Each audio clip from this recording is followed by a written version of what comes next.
that we had to move firewood. It's like, okay, I can move firewood, easy enough. And we go behind the barn, and the firewood was still in tree form. All right, day 15 from Lincoln to the Llama Ranch, or Alpaca Farm.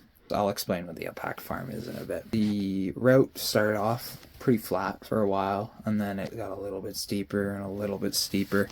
And then I ran into two cyclists, also doing the divide, heading north though.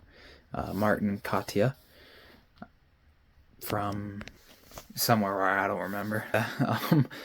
Yeah, I ran into them going up the hill, and they told me I had like 2 more miles left. You're joking. I've been climbing for so long. What do you mean miles? And yeah, in miles. It wasn't kilometers, because we're in America. And they haven't got with everybody else. Like, come on, guys. They told me it was very loose and very steep.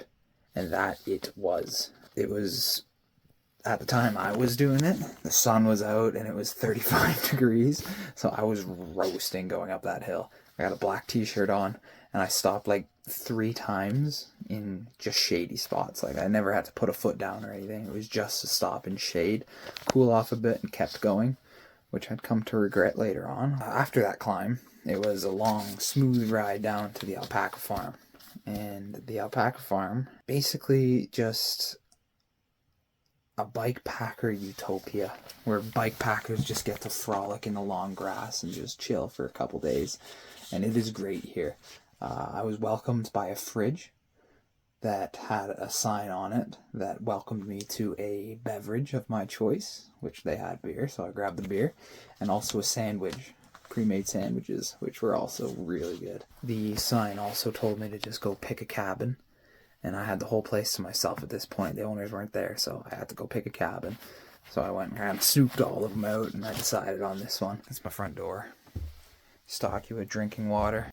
Got bunk beds for the boys. All cooking stuff. This one has a microwave. The other ones don't.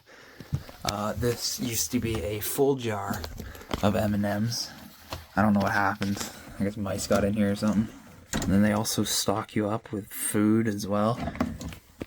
And they just let you, yeah, they're just, everything's free. The only thing, they say that you pay it forward with kindness. And I'm like, that's what I do. I'm such a nice guy, right? So, I've already paid. So, once the owners finally showed up, John and Barbara, them absolutely amazing people. We had a long conversation about stuff I'm sure he's talked about 1,000 times before. Because apparently this year, they've already hosted 600 bikers. And then after having this conversation, John had to do a couple chores. I was like, well, time to pay up. So I went and I gave him a hand. He said a couple small things. I have to move some pallets and some firewood. Like, okay, I'll do that. Well, these pallets must have been like, it looked like wood. They had the weight of gold. Holy, they were heavy. And like, I picked 2 up at the same time, and I was like, oh my god. And I was like shaking, trying to bring them across the field. But it's like, what am I going to do? Put one down and say, oh, that's too much. No, I can't do that. So then, did that one job. And then he said that we had to move firewood. It's like, okay, I can move firewood, easy enough. And we go behind the barn, and the firewood was still in tree form. It was just like long pieces of, they were trees. That's the only way I can really put it. They were still super long. And he said that, so it was like a big, the pile was in a triangle, and he wanted some down, but they were caught on like one piece that wouldn't move. So he said, oh yeah, I'm just gonna get a tow rope in my truck and we'll just pull it. But I suggested the shove and run technique. And he's like, yeah, sure, go for it. I was like, okay. So after a few really good hits, a whole bunch of the big logs started rolling down. So that was, that made the job a little quicker. But I'm surprised he let me do it, actually, to be honest with you. Because we're in America, right? So it's like the land of the lawsuit. So if I got hurt, I could have sued him. So after losing my opportunity to make a lot of money, I found out that if you make it up that last hill, they actually have like a little fun certificate thing that you get.